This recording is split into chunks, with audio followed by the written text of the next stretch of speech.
ಈ ವಿಡಿಯೋವನ್ನು ನೋಡುವ ಮುನ್ನ ನೀವು ಇನ್ನೂ ಕೂಡ ನಮ್ಮ ಚಾನೆಲ್ ಅನ್ನು ಸಬ್ಸ್ಕ್ರೈಬ್ ಆಗದಿದ್ದರೆ ಸಬ್ಸ್ಕ್ರೈಬ್ ಆಗಿ ಮತ್ತು ಈ ವಿಡಿಯೋಗೆ ಒಂದು ಲೈಕ್ ಮಾಡಿ. ಹಾಯ್ ಗೆಳೆಯರೇ, ಲೈಫ್ಲೈನ್ ಕನ್ನಡ ಜಿಕೆ ಅಡ್ಡಾದ ಮತ್ತೊಂದು ವಿಡಿಯೋಗೆ ಸ್ವಾಗತ. ನನ್ನ ಹೆಸರು ಸೌಜನ್ಯ. ನನ್ನ ಪತಿ ಸುಹಾಸ್. ನಮ್ಮದು ಇತ್ತೀಚೆಗೆ ಕಲ್ಯಾಣವಾಗಿದೆ. ಹೀಗಾಗಿ ಪತಿಗೆ ಗಂಡನ ಸುಖ ನೀಡುವಂತೆ ಪ್ರಯತ್ನ ಮಾಡಿದರೂ ಸಹ ಸುಹಾಸ್ ಅರ್ಧದಲ್ಲೇ ಕೈಬಿಟ್ಟ ಸುಮ್ಮನಾಗುತ್ತಾನೆ. ಇದರಿಂದ ಹಸಿದ ಹುಲಿಯಾಗಿದ್ದ ನಾನು ಸಮಾಧಾನ ಆಗದೆ ಕೋಪ ಬರುತ್ತಿತ್ತು. ನಮ್ಮ ಅತ್ತೆಯೂ ಸಹ ಸುಹಾಸ್ಗೆ ಊಟದಲ್ಲಿ ಸಪ್ಪೆ ನೀಡುತ್ತಿದ್ದಳು. ಇದನ್ನು ನಾನು ತಡೆದೆ. ಆಮೇಲೆ ಮಾತಿಗೆ ಮಾತು ಬೆಳೆಯಿತು. ಆಮೇಲೆ ಸುಹಾಸ್ಗೆ ಆ ಕೆಲಸಕ್ಕೆ ಬೇಕಾದ ಶಕ್ತಿ ಅವಶ್ಯಕತೆ ಇದೆ ಅಂತ ಹೇಳಿದೆ. ಮರುದಿನ ಡಾಕ್ಟರ್ ಕಡೆಗೆ ಹೋದಾಗ ಕೆಲವು ಮೆಡಿಸಿನ್ ಬರೆದು ಸುಹಾಸ್ಗೆ ಕೊಟ್ಟರು. ಆಮೇಲೆ ವ್ಯಾಯಾಮ ಮಾಡೋಕ್ಕೆ ಕೇಳಿದ್ರು. ಅದಕ್ಕಾಗಿ ಜಿಮ್ಗೆ ಹೋಗೋಕ್ಕೆ ಹೇಳಿ ಅಂದ್ರು. ಆಮೇಲೆ ಅತ್ತೆ ಸೊಸೆ ಮಗನ ಜಗಳ ನೋಡದೆ ಊರಿಗೆ ಹೋಗುವ ನಿರ್ಧಾರ ಮಾಡಿ ಹೋದರು. ಆಮೇಲೆ ಸುಹಾಸ್ ತನ್ನ ಪತ್ನಿಯ ಕೋಪವನ್ನು ಕಡಿಮೆ ಮಾಡೋಕ್ಕೆ ಒಂದು ಪಾರ್ಟಿ ಅರೇಂಜ್ಮೆಂಟ್ ಮಾಡೋಕ್ಕೆ ಮುಂದಾಗತ್ತಾನೆ. ಆದ್ರೆ ನಾನು ಮಾತ್ರ ಇದೆಲ್ಲ ಬೇಡ, ನಂಗೆ ಬೇರೆ ತರಹದ ಸಂತೋಷ ಬೇಕಾಗಿದೆ ಅಂತ ಹೇಳಿದೆ. ಅದಕ್ಕೆ ಸುಹಾಸ್ ಸ್ವಲ್ಪ ಸಮಯ ಕೇಳುತ್ತಾನೆ. ನಂಗೆ ಸಮಸ್ಯೆ ಇದೆ ಅನ್ನೋದು ಗೊತ್ತಿದ್ದು ಕಲ್ಯಾಣವಾಗಿದ್ದೀಯಾ, ಇವಾಗ ಸುಮ್ಮನೆ ಇರು ಅಂತ ಹೇಳಿದ. ನಂಗೆ ಕೋಪ ಬಂದು ಈ ಸಮಸ್ಯೆ ನಂಗ ಇಷ್ಟು ತೊಂದರೆ ಕೊಡುತ್ತದೆ ಅಂತ ಅಂದುಕೊಂಡಿರಲಿಲ್ಲ. ನಾಳೆಗೆ ವ್ಯಾಯಾಮ ಮಾಡಲು ಒಬ್ಬ ಟ್ರೈನರ್ ನೋಡಿದ್ದೇನೆ, ಅವನು ನಾಳೆಯಿಂದ ನಿಮಗೆ ಹೇಳಿಕೊಡುತ್ತಾನೆ ಅಂದೆ. ಮರುದಿನ ಟ್ರೇನರ್ ಸಂತೋಷ ಮನೆಗೆ ಬರುತ್ತಾನೆ. ಅವನ ದೇಹ ನೋಡಿ ನಂಗೆ ಅಚ್ಚರಿಯಾಯ್ತು. ಮನಸ್ಸು ಕೂಡ ಅವನತ್ತ ಹೋಯ್ತು. ಅಂದು ರಾತ್ರಿ ನಿದ್ರೆ ಬರದೆ ಕೈಗೆ ಕೆಲಸ ಕೊಟ್ಟೆ. ಅಷ್ಟೊತ್ತಿಗೆ ಸುಹಾಸ್ ನಾಳೆ ವ್ಯಾಯಾಮ ಮಾಡೋಕ್ಕೆ ಆಗೋದಿಲ್ಲ, ನಂಗೆ ಆಫೀಸಲ್ಲಿ ಕೆಲಸ ಇದೆ ಅಂತ ಹೇಳಿದ್.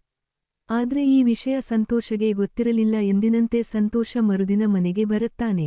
ಆಗ ಸುಹಾಸ್ ಬಗ್ಗೆ ಕೇಳುತ್ತಾನೆ. ನಾನು ಆಫೀಸ್ಗೆ ಹೋಗಿದ್ದನ್ನು ಹೇಳುತ್ತೇನೆ. ಆಮೇಲೆ ನಾನು ಕೂಡ ನಿಮ್ಮಲ್ಲಿ ಟ್ರೈನಿಂಗ್ ಪಡಿಬೇಕು ಅಂತ ಹೇಳುತ್ತೇನೆ. ಅವನು ಸರಿ ಅಂತ ಟ್ರೈನಿಂಗ್ ಸ್ಟಾರ್ಟ್ ಮಾಡುತ್ತಾನೆ. ಅಷ್ಟೊತ್ತಿಗೆ ನಂಗೆ ಸಮಾಧಾನ ಆಗದೆ ಅವನನ್ನು ರೂಮ್ಗೆ ಕರೆದು ವ್ಯಾಯಾಮ ಮಾಡೋಕ್ಕೆ ಸಹಾಯ ಮಾಡೋಕ್ಕೆ ಹೇಳಿದೆ. ಅವನು ಬಂದು ಚೆನ್ನಾಗಿ ಸಹಾಯ ಮಾಡಿದ. ಅಷ್ಟೊತ್ತಿಗೆ ಸುಹಾಸ್ ಮನೆಗೆ ಬಂದಿದ್ದ. ನಾನು ಸಹಾಯ ಪಡೆಯುವುದನ್ನು ನೋಡಿ ಶಾಕ್ ಆಗಿ ಕೋಪಗೊಂಡ.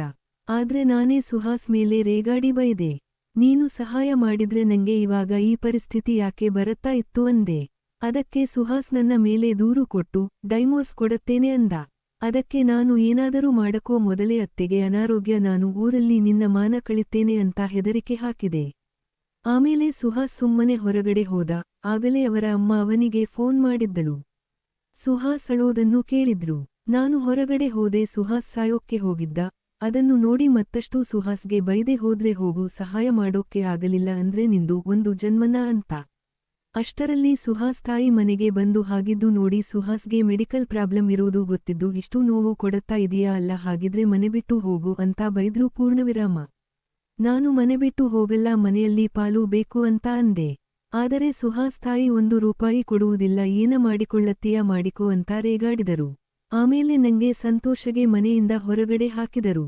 ಮರುದಿನ ಡೈವೋರ್ಸ್ ಪೇಪರ್ಗೆ ಸಹಿ ಮಾಡೋಕ್ಕೆ ಮನೆಗೆ ಕರೆಸಿದರು.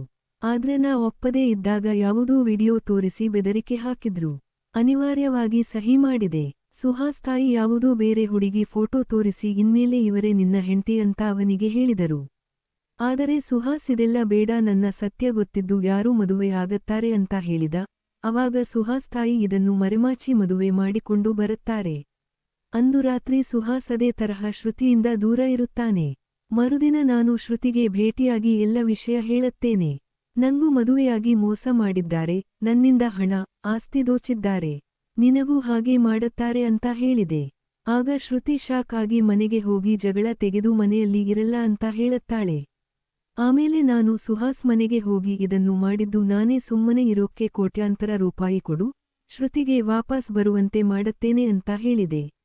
ಅದಕ್ಕೆ ನಮ್ಮ ಅತ್ತೆ ಒಪ್ಪಿಕೊಂಡರು. ಆದ್ರೆ ಸುಹಾಸ್ ಇದಕ್ಕೆ ಒಪ್ಪದೆ ತಾನೇ ಶ್ರುತಿಗೆ ಎಲ್ಲ ವಿಷಯ ಹೇಳುತ್ತೇನೆ ಅಂತ ಹೇಳಿದ. ಆಮೇಲೆ ನಂಗೆ ಮನೆಯಿಂದ ಹೊರಗಡೆ ಹಾಕಿದ. ಅಂದು ರಾತ್ರಿ ಸಿಟ್ಟು ಬಂದು ಸಂತೋಷ ಜೊತೆಗೆ ಮನೆಗೆ ಕನ್ನ ಹಾಕೋಕ್ಕೆ ಹೋದಾಗ ಸುಹಾಸ್ ನನಗೆ ಮತ್ತೆ ಸಂತೋಷವನ್ನು ರೆಡ್ ಹ್ಯಾಂಡ್ ಆಗಿ ಹಿಡಿದು ಹೊಡೆದ. ಅಷ್ಟರಲ್ಲಿ ಶ್ರುತಿ ಕೂಡ ಮನೆಗೆ ಬಂದಳು.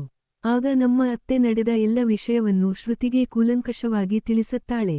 ಶ್ರುತಿ ಪೊಲೀಸರಿಗೆ ಕರೆಸಿ ನನ್ನ ಮತ್ತೆ ಸಂತೋಷನಿಗೆ ಅರೆಸ್ಟ್ ಮಾಡಿಸುತ್ತಾಳೆ. ಸದ್ಯ ನಾನು ಇವಾಗ ಜೈಲು ವಾಸ ಅನುಭವಿಸುತ್ತಾ ಇದ್ದೇನೆ.